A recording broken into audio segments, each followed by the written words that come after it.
Numbers chapter 19.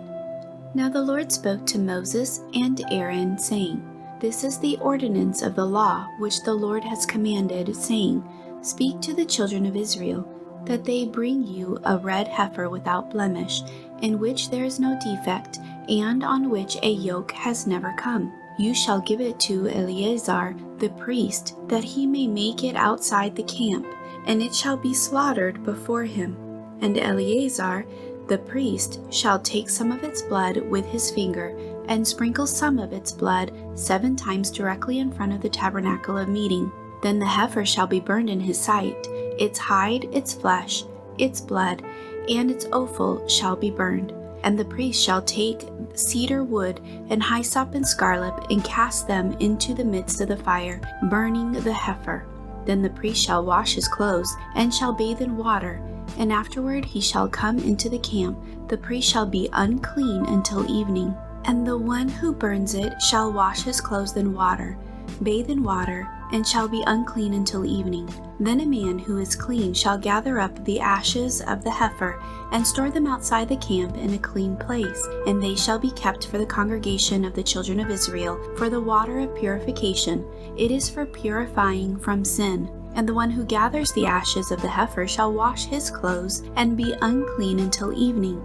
It shall be a statute forever to the children of Israel, and to the stranger who dwells among them. He who touches the dead body of anyone shall be unclean 7 days. He shall purify himself with the water on the 3rd day, and on the 7th day.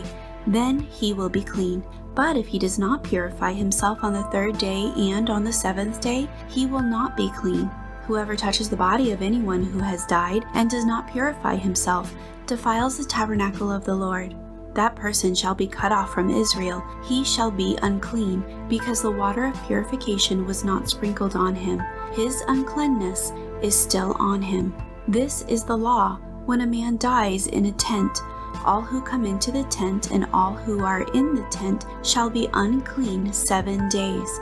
And every open vessel which has no cover fastened on it is unclean. Whoever in the open field touches one who is slain by a sword, or who has died, or a bone of a man, or a grave, shall be unclean 7 days. And for an unclean person they shall take some of the ashes of the heifer burnt for purification from sin, and running water shall be put on them in a vessel. A clean person shall take hyssop and dip it in the water, sprinkle it on the tent, on all the vessels, on the persons who were there, or on the one who touched a bone, the slain, the dead, or a grave.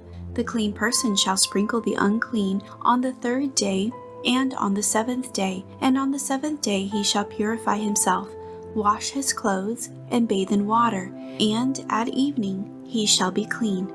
But the man who is unclean and does not purify himself, that person shall be cut off from among the assembly, because he has defiled the sanctuary of the Lord.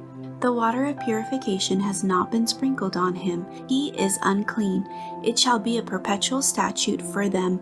He who sprinkles the water of purification shall wash his clothes, and he who touches the water of purification shall be unclean until evening.